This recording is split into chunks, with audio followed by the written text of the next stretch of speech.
पिता परमात्मा को प्रणाम करते हैं।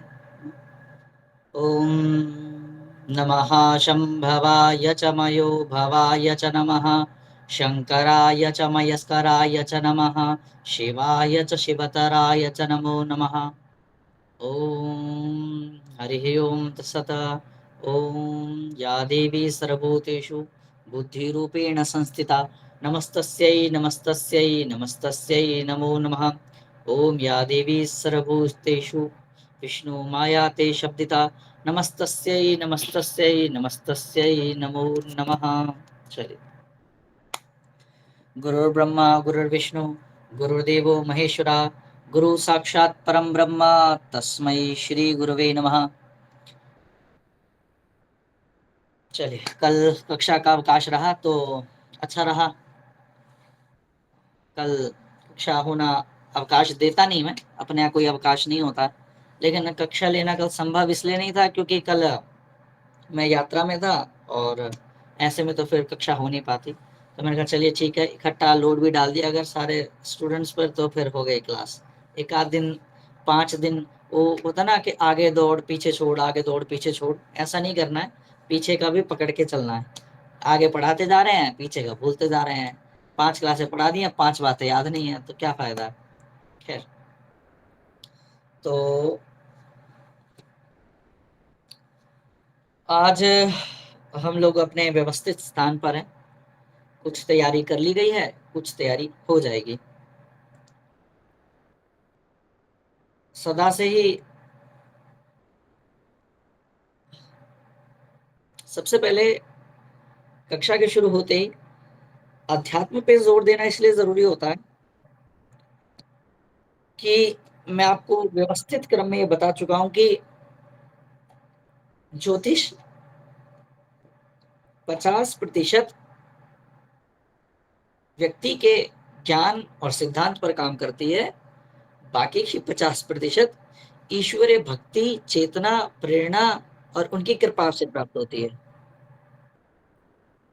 दुनिया भर के, मैं आपको बहुत परफेक्ट एग्जांपल देता हूँ इसका, बहुत छोटा सा एग्जांपल है, बड़े ध्यान से समझिएगा कि दुनिया भर में अपने हजारों के पैकेज बेचने वाले और दसियों हजार लोगों को एक साथ शिक्षा देने वाले, अपने आप को ज्योतिष सम्राट कहने वाले बहुत बड़े बड़े ज्योतिषज्ञों का कहना है कि ऐसे फॉर्मूले बता दूंगा कि 5 मिनट में कुंडली देखना सीख जाओगे, ये हो जाएगा वो हो जाएगा, सिद्धांत बता दूंगा, फॉर्मूले बता दूंगा, ऐसे फॉर्मूले बता दूंगा कि जिंदगी बदल जाएगी, एक दिन में 10,000 रुपए कमाना शुरू कर देंगे, फला फला फला चलता रहता है। तो अगर इस घर में ये बैठा हो तो ये हो जाएगा, इस घर में इसकी युति हो रही है तो वो हो जाएगी, अगर इतने नंबर का चंद्रमा इस भाव में बैठा हो तो उसका ये फल होगा ही होगा, ऐसे दावे करते हैं। तो मेरा उन सभी, वो अपनी जगह सब विद्वान है, मेरा सबको प्रणाम है, परंतु मुझे कोई बात बताए कि ऐसा तो है नहीं कि अंबानी जी एक ही दुनिया में अलग ही पैदा हुए होंगे, कि भगवान ने 12 राशियों के अलावा कोई 13 राशि बनाई होगी, 27 नक्षत्रों के अलावा कोई अलग नक्षत्र बनाया होगा, है ना। या दुनिया में कोई और महानतम लोग हैं, चाहे वो विजय माल्या हो, अंबानी हो, ओसामा बिन लादेन हो, है ना, तालिबान वाले हो, नरेंद्र नाथ दामोदर दास मोदी जी हो, हुए तो सब एक साथ हैं। और इसकी कितनी बड़ी पॉसिबिलिटी होगी कि जब ये पैदा हुए उसी क्षेत्र में कोई और भी तो बच्चा पैदा हुआ होगा, नहीं हुआ होगा।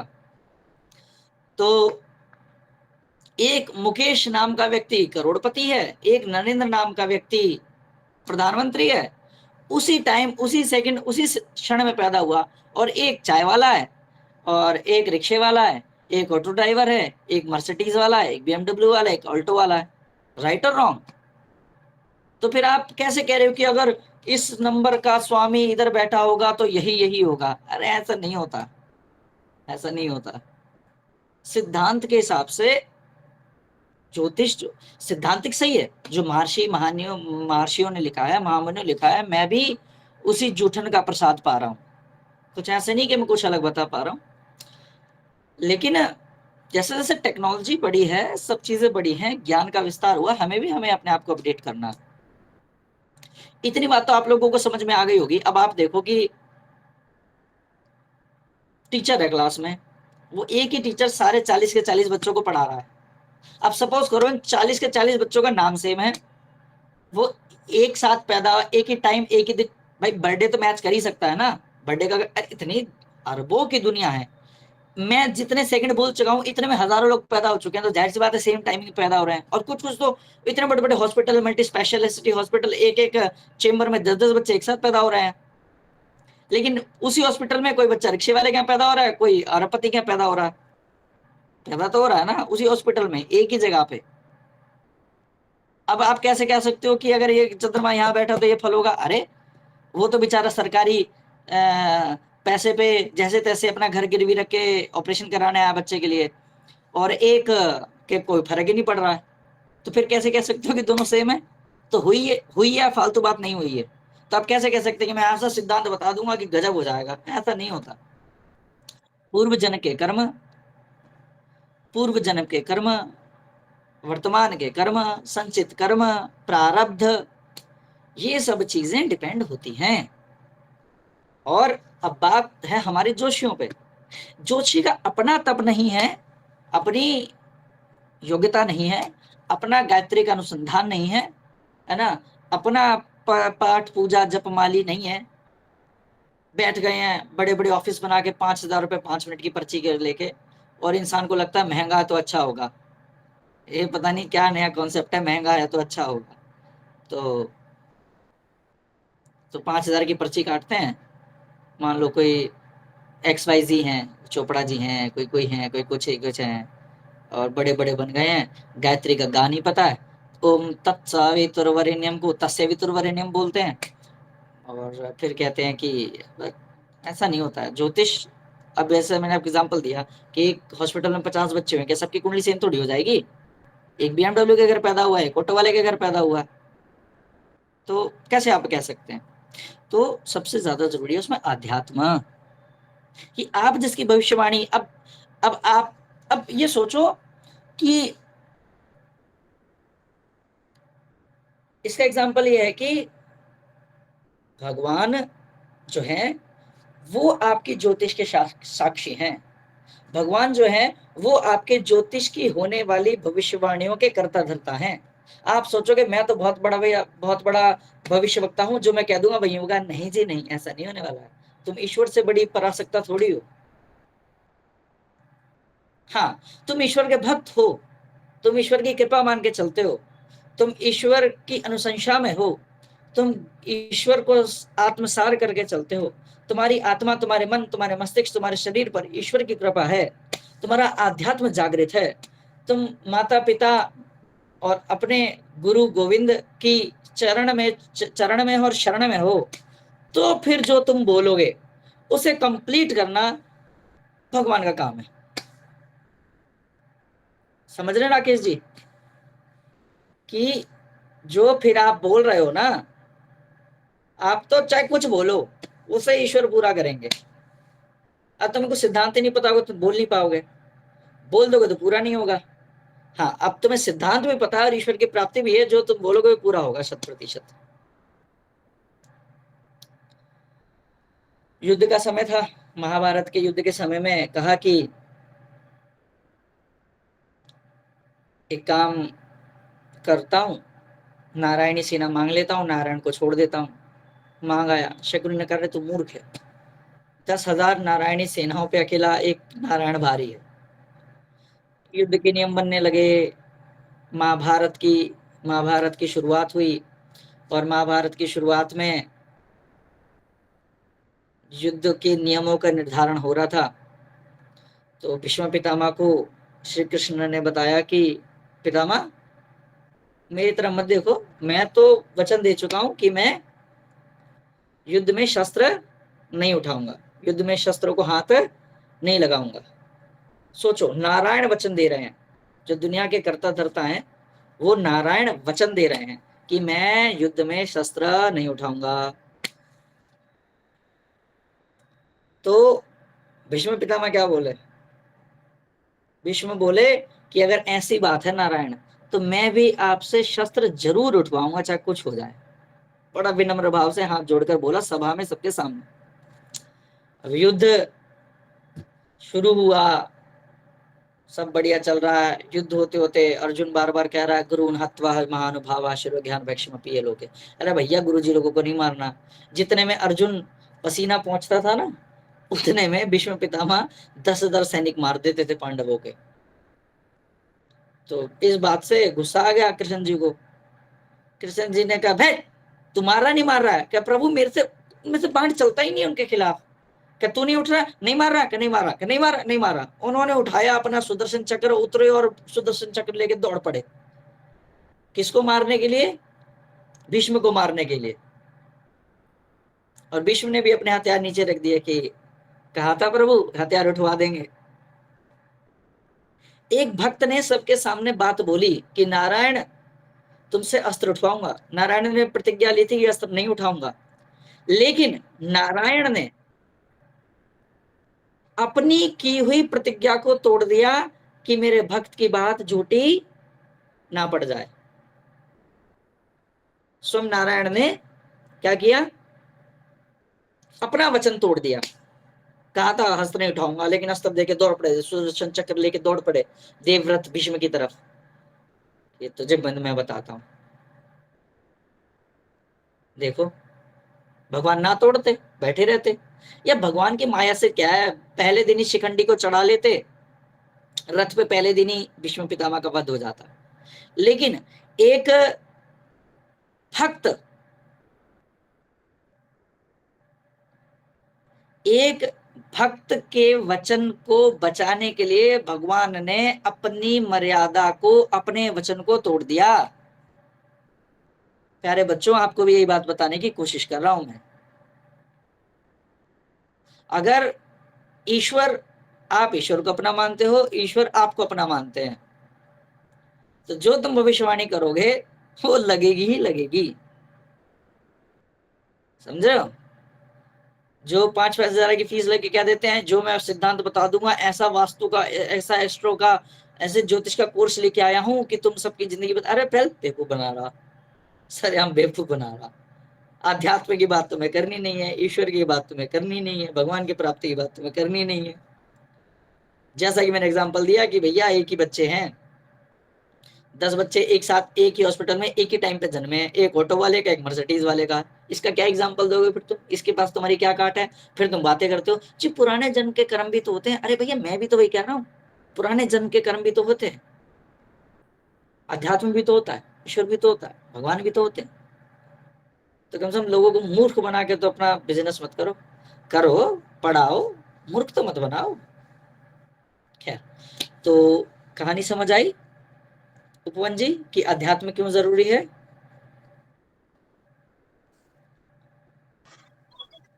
अध्यात्म, कौन प्रत्याशा बताए कि अध्यात्म क्यों जरूरी है? मैं बताऊं जी आप बताओ। कि अध्यात्म इसलिए जरूरी है ताकि हमारा एक तो मन चित्त प्रभु की भक्ति में लीन हो जाए। और करेक्ट। जब भक्त भक्ति भगवान के साथ चलेगा, भगवान भक्त के साथ चलेंगे, तो स्वयं ही भगवान उसकी वाणी के रूप में हमारे मुख के द्वारा बाहर आएंगे, शब्दों के रूप में, जो कि सत्य होंगे आगे चल के। Excellent, excellent, excellent. जो भक्त बोल देगा, अब वो ईश्वर की ड्यूटी है कंप्लीट कराना। ठीक है? ज्योतिष तो बेसिक 2 और 2 4, 4 2 6 2 8 है। भविष्यवाणी तो भक्त की है। समझ रहे? इसलिए हमारे लिए आध्यात्म जरूरी है। तो प्यारे बच्चों, आध्यात्म में जुड़े रहा करें। आध्यात्म नहीं होगा तो फिर आगे भी कोई फायदा नहीं होने वाला है। ठीक है?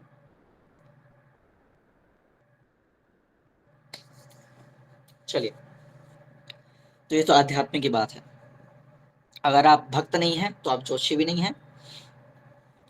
तो आप भक्त नहीं हैं तो आप जोशी भी नहीं हैं। आप भक्त नहीं हैं तो आप वास्तुकार भी नहीं हैं। और आप भक्त नहीं हैं तो तंत्र तो आपके लेवल का है ही नहीं। भरोसा ही नहीं है ना। तंत्र तो भूल ही जाओ, तंत्र तो टोटल इष्ट आधारित है, गुरु कृपा पे आधारित है।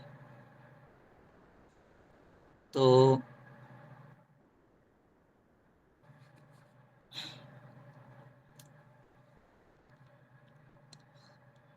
तो आगे देखते हैं। हम मुख्यतः आज, क्योंकि पिछले कुछ दिनों से संसाधनों के उपयुक्त न होने के कारण से काफी समस्या आ रही थी, लेकिन आज हम लोग थोड़ा ज्योतिष पे बात करेंगे। छोटी क्लास है लेकिन बात करेंगे मुद्दों पे। तो कहाँ से शुरू करें? आपके लिए हम यहाँ से शुरू करते हैं, ये ठीक रहेगा। गुरु जी राधे राधे। राधे राधे। चलिए, गुरु जी तो आप राधे राधे। देखिए, राधे राधे। ये आपको दिख रहा होगा, ये एक चार्ट दिख रहा है। जी गुरु जी। जी गुरु जी। ये है आपकी पृथ्वी, ठीक है। जी ये है पृथ्वी।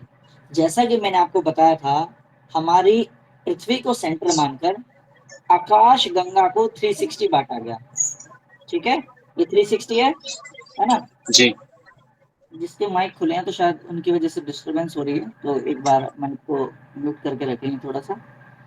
तो ये पृथ्वी है ना, और ये 360 है। मैं एक काम करता हूँ कि इसको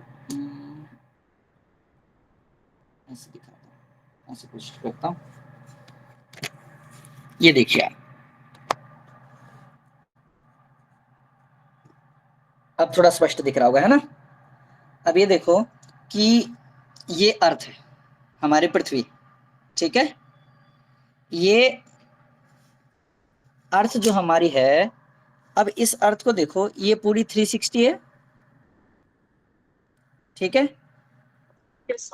30, 60, 90, 120, 150, 180, 210, 240, 270, 300, 330, 360, ठीक है। अभी इसी में आप ये देखिए कि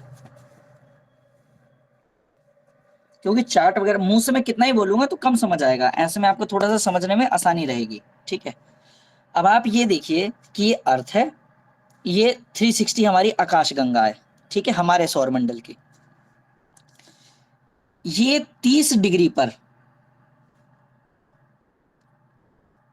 क्या लिखा है? मेष, मतलब कि मेष राशि। अगले 30 डिग्री पर वृष, मिथुन, कर्क, सिंह, कन्या, तुला, वृश्चिक, धनु, मकर, कुंभ, मीन। 360 के 12 टुकड़े करें और हमारे पास कितनी राशियां आई? 12 राशियां, ठीक है।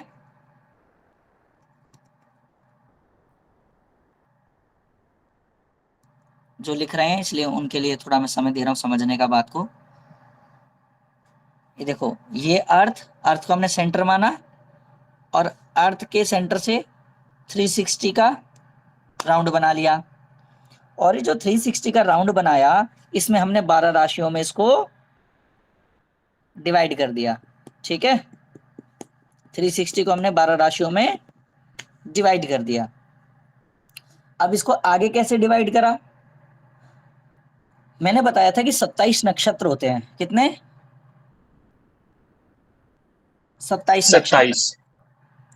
अश्विनी, भरणी, कृतिका, रोहिणी, मृगशिरा, आर्द्रा, पुनर्वसु, पुष्य, अश्लेषा, मेघा, पूर्वा फाल्गुनी, उत्तरा फाल्गुनी, हस्ता, चित्रा, स्वाति, वैशाखा, अनुराधा, ज्येष्ठा, मूला, पूर्वाषाढ़ा, उत्तराषाढ़ा, श्रावणा, है ना, धनिष्ठा, ऐसे इत्यादि हमने, शतभिषा, पूर्वा भाद्रपद, उत्तरा भाद्रपद और रेवती, ये हमने 27 नक्षत्रों। अब हमने इन 12 राशियों को, ये जो इनर सर्कल है, इस 12 राशियों को हमने आउटर के इन 27 नक्षत्रों से बांट दिया, ठीक है।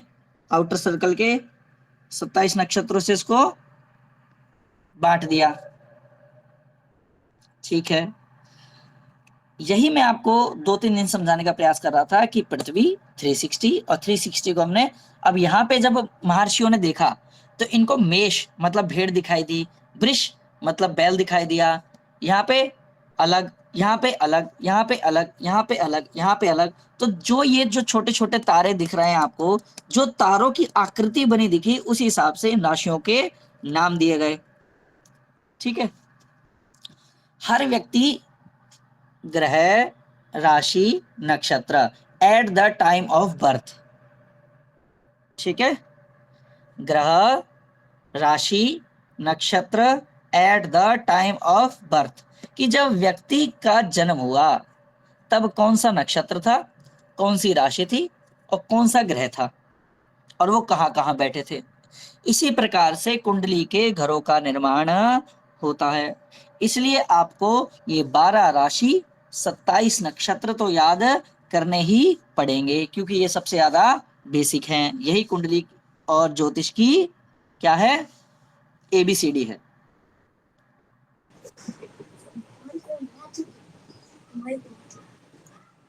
ठीक है, ये देखा आपने, बुध है, चंद्रमा है, जुपिटर है, सैटर्न है, मंगल है, सूर्य है, शुक्र है ना, केतु है, राहु है, ये छाया ग्रह हैं।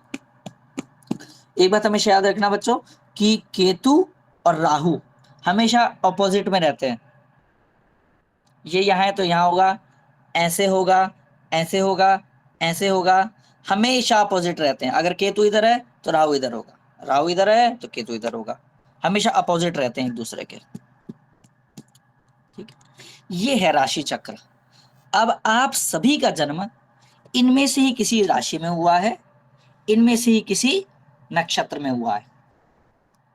नक्षत्र और राशि इंसान की इन जनरल कैरेक्टरिस्टिक्स को बता सकते हैं। ठीक है, इन जनरल कैरेक्टरिस्टिक्स को बता सकते हैं। अब इसके अलावा अब देखते हैं ये वाला चार्ट देखो। अब आप सभी ने ये वाला चार्ट जो है कुंडली में देखा होगा।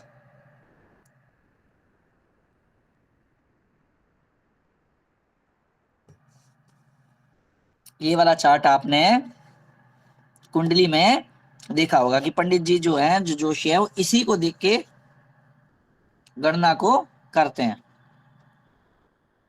ठीक है,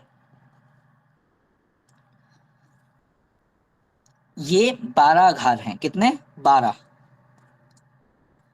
इन 12 भाव में ही व्यक्ति के जीवन का सार छुपा हुआ है। इन 12 भाव में ही व्यक्ति के जीवन का सार छुपा हुआ है।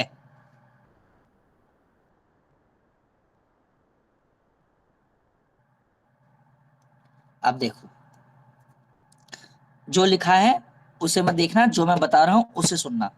ठीक है, जो ये फर्स्ट हाउस है, कल तो हम एक व्हाइट बोर्ड भी लगा लेंगे तो आप लोगों को थोड़ा समझने में आसानी होगी, पर बस आज के लिए देखिए कि ये जो है, ये 12 भाव है, ये व्यक्ति के जीवन का सार है। ये जो फर्स्ट हाउस है, जहाँ 4 लिखा है, बेसिकली 1 है। ठीक है, हम ये इसमें अलग दिशा से बताया हुआ है, हम इसको फर्स्ट मानते हैं। ठीक है, ये जो है ना, बस इन्होंने राशि बताई हुई है कि कौन सी लग्न है, लेकिन हम इस पर फोकस नहीं कर रहे हैं। ये जो ये फर्स्ट लिखा है, एक मतलब भाव, दूसरा भाव, तीसरा भाव, चौथा भाव। भाव को बोलते हैं ज्योतिषीय भाषा में घर। ठीक है, ज्योतिषीय भाषा में भाव को बोलते हैं घर। घर बोल सकते हो या भाव बोल सकते हो या फिर उनसे रिलेटेड चीजों का स्थान बोल सकते हो, जिस चीज को अंकित करते हैं। ठीक है, ये पहला, दूसरा, तीसरा, चौथा, पांचवा, छठा, सातवां, आठवां, नौवां, 10वां, 11वां, 12वां। अब इसमें अलग है तो मैं आपको एक कॉपी पे बना के दिखाता हूँ। ठीक है, दिख रही है कॉपी? ठीक है, सबसे पहले क्या करो, सबसे पहले ईश्वर को आत्मसार करके चलना आवश्यक है। इसलिए कभी भी जब शुरू कर रहे हो तो पहले प्रभु के नाम से शुरू करना चाहिए। ठीक है, अब सबसे पहले क्या करना है आपको, सबसे पहले आपको एक बनाना है स्क्वायर। ठीक है, आपने एक चतुर्भुज बना लिया, आपने 4 मुखी बना लिया एक। अब इसको क्या करो, सिंपल तौर पे मैं बहुत आसान वाला तरीका सिखा रहा हूं तो पद्धति में मत जाना। अब आपने इसको ऐसे क्रॉस कर लिया तो ये बन गया आपके पास, ठीक है। अब इसको आपने ऐसे, एक यहाँ से, एक यहाँ से, एक यहाँ से और एक ऐसे, ये आपकी कुंडली बन गई, ठीक है। ये आपकी कुंडली तैयार है। अब आपने, इनको बोलते हैं 12 भाव। इसको क्या बोलते हैं? 12 भाव, है ना। इसको तनवादी भाव भी बोलते हैं, द्वादश भाव भी बोलते हैं।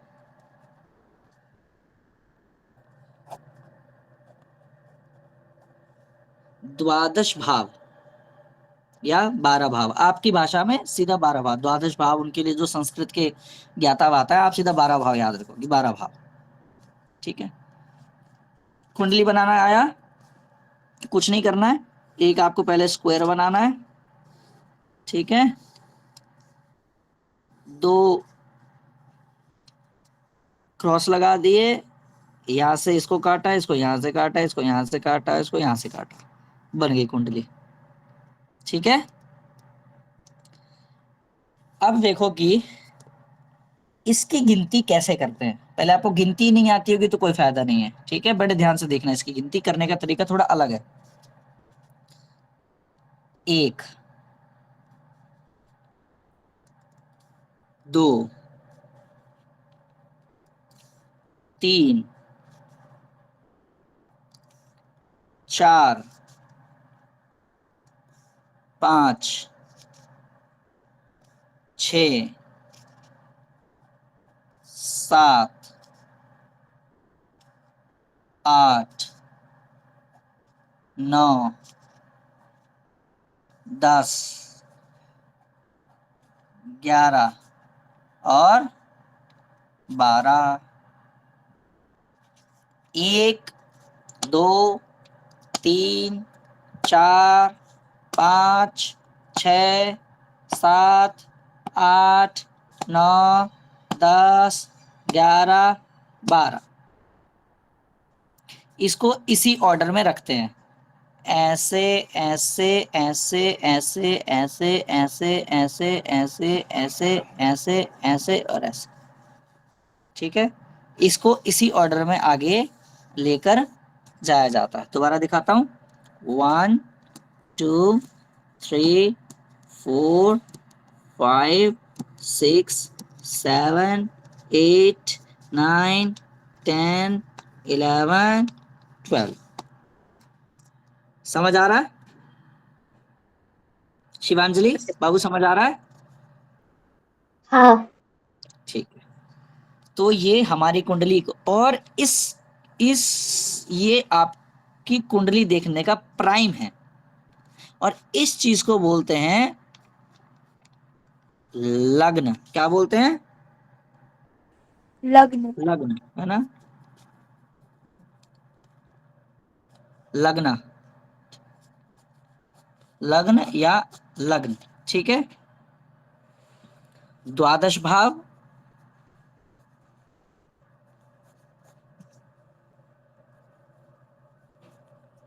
कुंडली,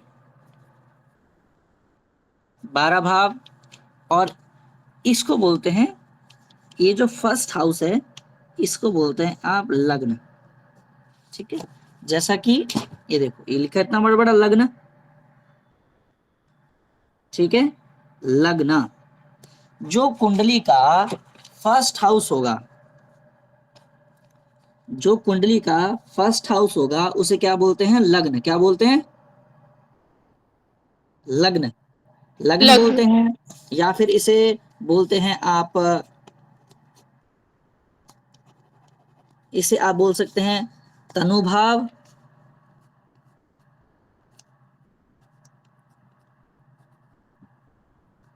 अब इसको तनुभाव क्यों बोलते हैं? कल ही बताया था मैंने।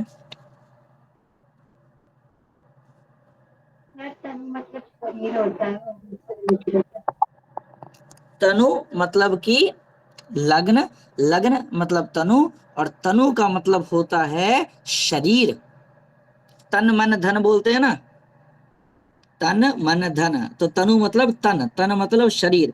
तो बेसिकली ये वाला जो हाउस है, ये जो फर्स्ट हाउस है, आज हम इसी फर्स्ट हाउस के बारे में बात करेंगे।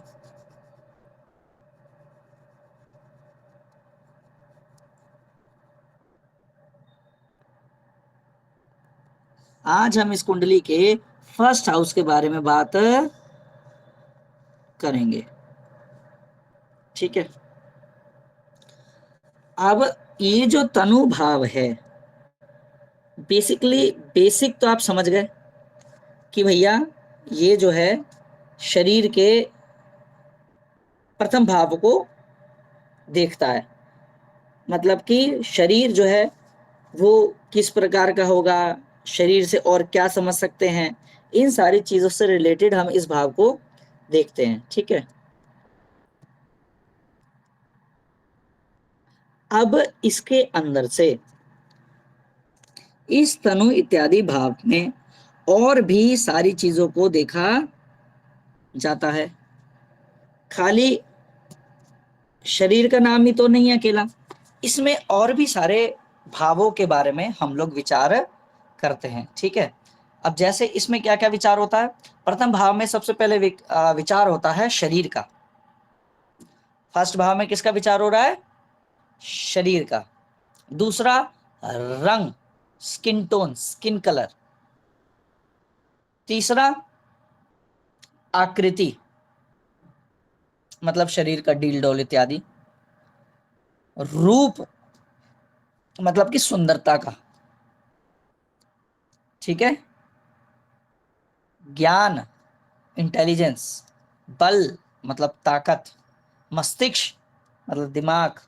विवेक, सही और बुरे को पहचानने की शक्ति। गौरव, कि आपका कितना गौरव होगा। विनम्रता और स्वभाव। और ऐसे ही और 100 चीजें हैं जिससे हम इसका प्रथम भाव का विचार करते हैं, बल्कि हर भाव का करते हैं। मैं अभी एक चार्ट आज ही ग्रुप में डालूंगा, वो आपको देख के थोड़ा समझ जाओगे आप, है ना। तो प्रथम भाव पे हम बेसिक, मैं आपको इकट्ठा बहुत सारा नहीं बताऊंगा, सिर्फ हम बेसिक जानेंगे। आपने सबसे पहले सिर्फ शरीर का विचार करना है फर्स्ट भाव से। किस चीज का, शरीर का।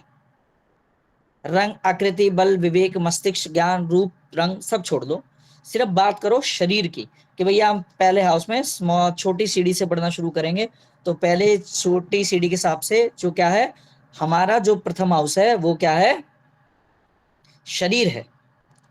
अब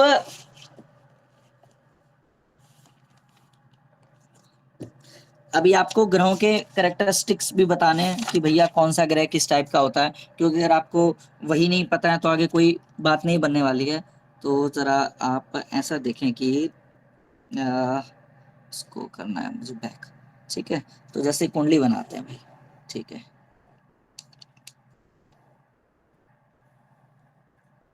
अब मैं आपको कुंडली की गणित नहीं सिखाने वाला हूँ कि भाई ये ग्रह यहाँ क्यों आया, यहाँ क्यों नहीं आया। बड़े लोगों के मन में सवाल नहीं आता, उपन जी हुए, बुआ जी इत्यादि हुए, इनके लोगों के मन में सवाल नहीं आएगा। ये सवाल आएगा छोटे बच्चे हुए के दिमाग में कि सर यहाँ पे यही सूर्य क्यों आया, यहाँ पे क्यों नहीं आया, या यहाँ पे क्यों नहीं आया। वो ग्रहों नक्षत्रों के हिसाब से है। जैसा मैं बता दूं इससे, हाँ मुझे पता है कि आद्या, शिवानी और शिवांजलि और आदित्य के दिमाग में क्वेश्चन आएगा। जैसा कि मैंने आपको बताया, लुक एट दिस। आप पैदा हुए, टाइम ऑफ बर्थ, ठीक है। जब आप पैदा हुए, ये सारे ग्रह तो रोटेट कर ही रहे हैं। जुपिटर लिखा है, सैटर्न लिखा है, वीनस लिखा है, मार्स मंगल लिखा है, बुध मरकरी लिखा है, पृथ्वी बीच में थी, ये सब घूर रहे थे, ठीक है। ये सब ग्रह घूम रहे थे अलग अलग राशियों में, अलग अलग नक्षत्रों पे, ठीक है। अब सपोज करो, सिर्फ सपोज करो, ये सन था, ये अपनी गति से घूम रहा था। आप तब पैदा हुए, ये ऐसे घूम रहा था, घूम रहा था, घूम रहा था, घूम रहा था, घूम रहा था, घूम रहा था, घूम रहा था, घूम रहा था, घूम रहा था, घूम रहा था, और जैसे, और ये जैसे यहां पहुंचा, और इसी टाइम आपका जन्म हो गया, ठीक है। तो क्या है, मेष।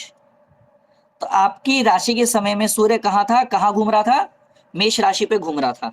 ठीक है, आपके जन्म के समय पर सूरज कहाँ घूम रहा था, मेष में घूम रहा था। मेष मतलब कि कौन सी राशि हुई, मेष कौन सी राशि है संदीप जी, पहली राशि है। पहली राशि है। तो जाहिर सी बात है, ये जिसे आप लग्न बोलते हैं या कुंडली बोलते हैं, तो ये 1 नंबर यहाँ पे पड़ गया। और जब मेष यहाँ पे पड़ा तो मेष के आसपास कौन सा ग्रह घूम रहा था, सूर्य। तो यहाँ पे आप अपनी कुंडलियां उठा के देखोगे तो उसमें ऐसा लिखा मिलेगा, अलग अलग नंबर मिलेंगे 1 to लेके 12 तक, और उसपे अलग अलग ग्रह बैठे हुए मिलेंगे। आज हम सूर्य, एक बेसिक एग्जांपल, बात तो हम सभी ग्रहों की और हर जगह पे करेंगे, बहुत बड़ा विषय है। मतलब कि जब कोई मेरा बच्चा पैदा हुआ, कोई जातक पैदा हुआ, तो यहाँ पर 1 नंबर पड़ गया और यहाँ पे सूर्य पड़ गया। मतलब कि राशि कौन सी है, मेष। राशि के अंदर बैठा कौन है, सूर्य। स्वामी हो गया इसका। हाँ, अब स्वामी इसका मंगल है, मेष का स्वामी होता है मंगल। Okay, sorry. ठीक है, मेष किसका स्वामी, मंगल। वो राशि स्वामी का चार्ट भी आज मैं भेज दूंगा। 1-8 का मंगल, 2-7 का शुक्र, 3-6 का बुध, 4 का चंद्रमा, 5 का सूर्य, 9-12 का गुरु, 10-11 का शनि। ठीक है, इस हिसाब से इनका होता है। तो बेसिक आप इतना जाने कि 1 नंबर पड़ा हुआ था और यहाँ पे सूर्य बैठ गया। अब मैंने बताया कि हर जो ग्रह है वो 1 से लेके 30 डिग्री में बटा होता है, 1 to 30। ठीक है, 1 से 10 मतलब कि बच्चा, 11 से 20 मतलब युवा, और 21 से 30 मतलब वृद्ध। ठीक है, ये हम डिग्री देखना बाद में सिखाऊंगा, लेकिन मैं बेसिक बता रहा हूँ कि कभी जब देखना है डिग्री को भी देखना, तो मैं फिलहाल साधारण बता रहा हूं। अब आप जब भी जिसकी कुंडली देखोगे जिसमें सूर्य यहां बैठा हो, 1 नंबर का बैठा हो, और 11 से 20 डिग्री के आसपास बैठा हो, ऐसा व्यक्ति सुंदर होगा। सुंदर मतलब आकर्षक, शक्तिशाली, ताकतवर, ब्राइट स्किन टोन, और बुद्धिमान, और रूपवान, और ज्ञानवान, और शौर्यवान, और सबको साथ लेके चलने वाला। और सूर्य क्या है, सभी ग्रहों का राजा है। ठीक है, तो ऐसा व्यक्ति बाकी सब पे कंट्रोल रखने वाला, सब काम को दिमाग से सोचने वाला, थोड़ा हाइपर एक्टिव, सभी को अपने अनुसार काम करवाने वाला, इस टाइप का जातक जो है वो बनेगा जिसके 1 नंबर का सूर्य लगन में बैठा है। 1 नंबर का सूर्य उच्च का होता है। उच्च का मतलब ग्रह जो हैं वे 2 प्रकार के होते हैं, उच्च और नीच। बेसिकली आगे तो बहुत प्रकार के, शत्रु की राशि में बैठा है, मित्र की राशि में बैठा है, स्वराशि में बैठा है, सम राशि में बैठा है। फिलहाल उच्च नीच जानो। सूर्य जो है वह मेष राशि में उच्च का होता है। मतलब सूर्य 1 नंबर का जितना अच्छा फल देगा उतना वो बाकी किसी भी नंबर पर बैठकर उस अच्छे फल को नहीं देगा, जितना अच्छा वो नंबर 1 में दे सकता है। ठीक है, और खाली ऐसा नहीं है, अब यही सेम मैंने क्या बोला कि अगर 1 नंबर का सूर्य बैठा हो तो आदमी सुंदर होगा, आकर्षक होगा, बुद्धिमान होगा, ज्ञानवान होगा, बॉडी बिल्डर टाइप होगा, बाउंसर टाइप होगा। ठीक है, लेकिन अगर यही 2 नंबर का हो जाए, यही 3 नंबर का हो जाए, 4 नंबर का, 5 का, 6 का, 7 का, 8 का, 9 का, 10 का, 11 का और 12 का, तो इन सब के फल अलग अलग हैं। खाली सूर्य को देख के भविष्यवाणी नहीं हो रही है, वो किस नंबर का बैठा है इस बात को लेकर भी भविष्यवाणी होती है। ₹20 received on PhonePe.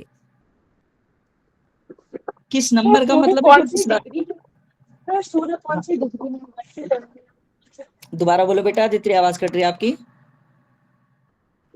सर सूर्य कौन सी डिग्री में है? 1 से 10 में सूर्य कौन सी डिग्री में है? डिग्री में है, ये डिपेंड करता है। सूर्य कौन सी डिग्री में है वो आपकी कुंडली के ऊपर लिखा होता है कि जब सूर्य को आप देख रहे हैं तो वो कौन सी डिग्री में है, कौन से नंबर पे है, इस बात का बहुत। और खाली अभी नहीं, मैं अभी ना आपको एक साथ, मैं चलो एक चीज बताता हूँ आपको, ध्यान से देखना आप लोग, है ना। मैं आपको क्लियर कर दूं भविष्य के लिए, जो भी भविष्यवाणी होती है वो खाली एक चीज को देख के नहीं होती है। मैं एक एक करके सिखाने का कोशिश कर रहा हूं। क्या ऐसा नहीं हो सकता कि जो सूर्य है, मान लो यहाँ 1 नंबर का है, ठीक है, और सूर्य बैठा है, लेकिन मैंने कहा कि सुंदर होता है, लेकिन पता चले कि एक टांग ही नहीं है, एक हाथ ही नहीं है, या काला हो गया है, या हाइट में छोटा रह गया है, तो जी आपने तो कहा था यहाँ 1 नंबर का सूर्य बैठा है तो वो गोरा गोरा होगा ही होगा। लेकिन मान लो यहाँ पे सूर्य बैठा है, यहाँ बैठ गया शनि। शनि अपने से 7वीं राशि को देखता है, तो 1 2 3 4 5 6 7, तो शनि, ये तो पता है कि भाई शनि की दृष्टि पड़ गई। ये तो सुना ही होगा कि भैया ए भाई इसकी शनि जैसी दृष्टि है, जिसको देख लेता सब खराब हो जाता है। तो ये बेचारा सुंदर तो था, पर शनि ने इसको देख लिया, तो इसकी जो सुंदरता थी वो खराब हो गई। या फिर मान लो शनि ने नहीं देखा, मान लो शनि देख रहा है, लेकिन ये सूर्य और चंद्र एक साथ बैठ गए हैं, तो सूर्य चंद्र दोस्त हैं, तो 2 दोस्त हो गए, एक शत्रु हो गया। शत्रु काम बिगाड़ रहा है, दोस्त बिगाड़ने नहीं दे रहे, तो भी ठीक है। मान लो अब यहाँ पे शुक्र बैठ गया साथ में, तो अब ये दोस्त हो गए, ये शत्रु हो गए, फिर आपस में लड़ेंगे। अब आप ये देखो, मान लो यहाँ गुरु बैठा है, तो 1 2 3 4 5 6 7 8वीं दृष्टि से ये गुरु यहाँ पे देखता है। तो मेरे कहने का मतलब, कंफ्यूज मत हो बहुत ज़्यादा, मुझे पता है बहुत कंफ्यूजिंग है, और अगर कंफ्यूजिंग नहीं होता, इतना आसान होता, तो स्कूल में पढ़ाया जाता, सब लोग पढ़ के बन जाते। पेशेंस रखना पड़ेगा सीखने के लिए, पेशेंस रखना ही रखना पड़ेगा। आप सोचो कि बिना सीख आ रहे हैं, कंफ्यूजिंग हो गया, बिल्कुल समझ नहीं आ रहा, तो यू आर एब्सोल्युटली राइट, ऐसे बिल्कुल समझ नहीं आएगा, पेशेंस रखना पड़ेगा। क्योंकि ज्योतिष सीखते टाइम गांठें सी खुलती हैं, गांठ खुलती जाए तो मामला हल्का होता जाता है, सारी गांठ खुल गई तो ज्ञान बाहर आ गया। जैसे पन्नी में कोई सामान रखा हो, उसमें 10 गांठ लगी हो, अब वो एक एक करके गांठ खोलते जाओगे और वो ज्ञान निकाल लोगे। अब सोचो कि पन्नी फाड़ के निकालना, तो सारा सामान नीचे गिर जाएगा। समझ रहे हो।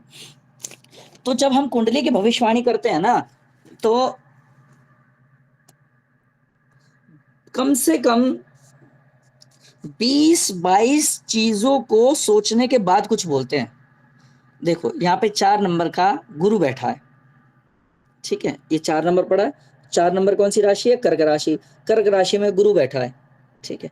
अब 4 नंबर का जो गुरु होता है, ये का माना जाता है, ये राजा राम को बैठा था। ऐसे व्यक्ति के एग्जाम्पल दुनिया में सेट होते हैं, जिसको यहाँ गुरु बैठा हो और 4 नंबर हो।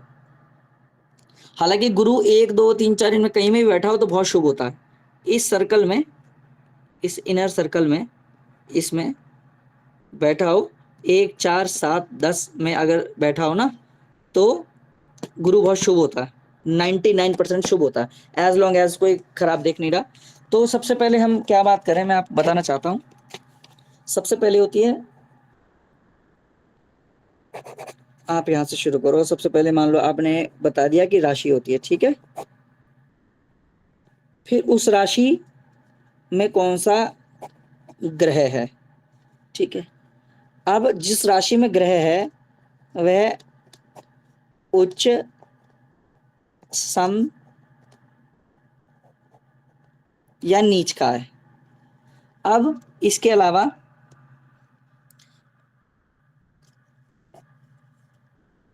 किससे उसकी दृष्टि है, अब उसको कौन देख रहा है, ठीक है। अब उसकी दशा कब आएगी, वो कौन से घर का स्वामी है, क्योंकि वो भी तो किसी घर का स्वामी होगा, ग्रह वो भी तो किसी घर का स्वामी होगा। जब 1 2 3 4 5 6 और आखिरी चीज है मान लो योग, 1 2 3 4 5 6 7, होती तो 10-15 चीजें हैं, पर इतना बताना कठिन है और इतना बिना अभ्यास के सीखना भी कठिन है। तो ये बेसिकली 7 चीजें हैं। जब आप 7 चीजों को एक साथ देख पाओगे,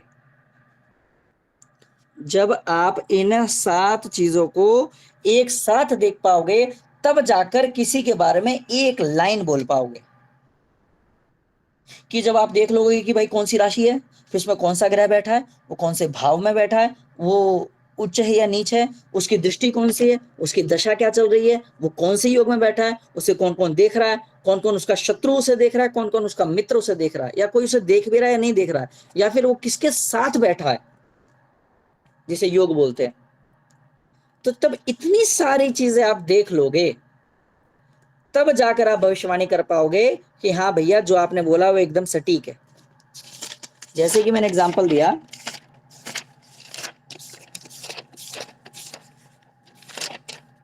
कि इस लगन भाव में सूर्य बैठा है, इसमें सूर्य बैठा है, ठीक है, इसमें सूर्य बैठा है। अब आपको बहुत सारी चीजें देखनी होंगी कि इसमें सूर्य बैठा है तो किस राशि का बैठा है, उसको कौन कौन देख रहा है, या उसके साथ और कौन सा ग्रह बैठा है, ठीक है, या उसके साथ कौन उसको देख रहा है, किसकी दशा चल रही है, क्या योग चल रहा है। जब आप सब क्लियर कर लोगे और देखोगे कि यहाँ एक नंबर था और एक के साथ सूर्य बैठा है, ना इसे कोई बुरा बुरा ग्रह देख रहा है, ना इसे कोई दृष्टि मार रहा है, ना ही, और ये अच्छे उस मान लो 15 डिग्री का बैठा है, मतलब जवान है। जब ये सारी चीजें बोल पाओगे तब आप बोल पाओगे कि हाँ ये बंदा सुंदर होगा, तब कह पाओगे कि आदमी सुंदर होगा, तब कह पाओगे कि आदमी जो है सुंदर है। लेकिन कब, जब उसके बारे में आप ये 7 मोटी मोटी चीजें पकड़कर समझ के बोल पाओगे। तो मेरे कहने का मतलब यह है कि पहले अब आपको कुंडली के, मैंने बताया ना एक दिन में कुंडली पढ़ना सीख गए, ऐसा नहीं, पहले आपको इन 7 चीजों के बारे में सीखना और जानना होगा।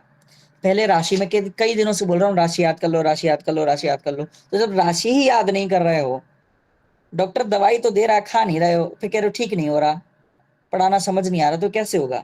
यस वरना बोलो। सर इनके सिवाय जो यूरेनस और नेपच्यून होता है उनका भी कोई फर्क पड़ता है क्या? जो नेपच्यूर होता है और यूरेनस होता है उनका कोई विशेष प्रभाव कुंडली पे देखने को नहीं आता है। हमारे वैदिक ज्योतिष में इनके कोई प्रमाण नहीं है। जो अभी नए नए जोशी पैदा हुए हैं ना अपने आप को एक्स्ट्रा ओवर स्मार्ट दिखाने के लिए, वो तो इनका बहुत इफेक्ट मानते हैं कि ओहो ये भी है, अरे एग्जिस्ट ही नहीं करते हैं ऐसे में यूरेनस और नेपच्यून। तो हम लोग इनकी गणना नहीं करते, हम लोग सिर्फ 9 ग्रहों की गणना करते हैं, सूर्य, चंद्रमा, मंगल, बुध, गुरु, शुक्र, शनि, राहु, केतु। हम सिर्फ इन 9 ग्रहों की ही गणना करते हैं और इसी में सब समाहार है। तो पहले राशि याद कर लो।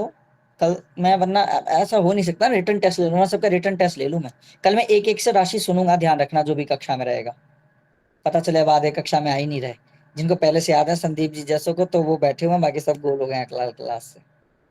मेष, वृष, मिथुन, कर्क, सिंह, कन्या, तुला, वृश्चिक, धनु, मकर, कुंभ, मीन। 12 नाम याद करने हैं, 12 नाम याद नहीं हो रहे सीक्वेंस से, बताओ। मेष, वृष, मिथुन, कर्क, सिंह, कन्या, तुला, वृश्चिक, धनु, मकर, कुंभ, मीन। 50 बार बोलोगे रात को सोने से पहले, सुबह उठते साथ याद हो जाएंगे। मेष, वृष, मिथुन, कर्क, सिंह, कन्या, तुला, वृश्चिक, धनु, मकर, कुंभ, मीन। मेष, वृष, मिथुन, कर्क, सिंह, कन्या, तुला, वृश्चिक, धनु, मकर, कुंभ, मीन। मेष, वृष, मिथुन, कर्क, सिंह, कन्या, तुला, वृश्चिक, धनु, मकर, कुंभ, मीन।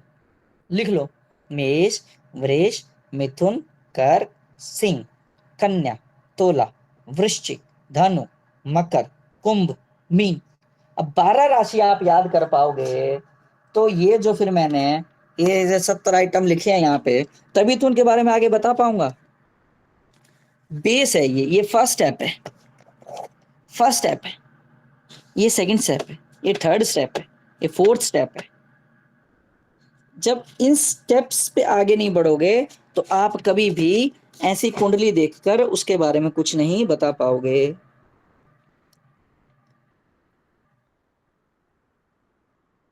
अब जैसे ये जिस व्यक्ति की कुंडली है, ये तो खाली चार्ट है किसी का बना हुआ है, पर मान लो ऐसी कुंडली पाना तो ना ऑलमोस्ट नामुमकिन है, ऑलमोस्ट नामुमकिन। सूर्य उच्च का, गुरु उच्च का, शनि उच्च का, मंगल उच्च का, शुक्र उच्च का, बुध उच्च का, राहु केतु उच्च के, वैसे उच्च के होते नहीं है पर चलो इस नंबर में अच्छे माने जाते हैं, उच्च के। चंद्रमा, चंद्रमा वैसे 2 नंबर का उच्च का होता है लेकिन 4 में बैठा है, तो 4 किसकी राशि है? मेष, वृष, मिथुन, कर्क। कर्क मतलब कर्क का स्वामी कौन? चंद्रमा। तो ये अपने घर में बैठा है।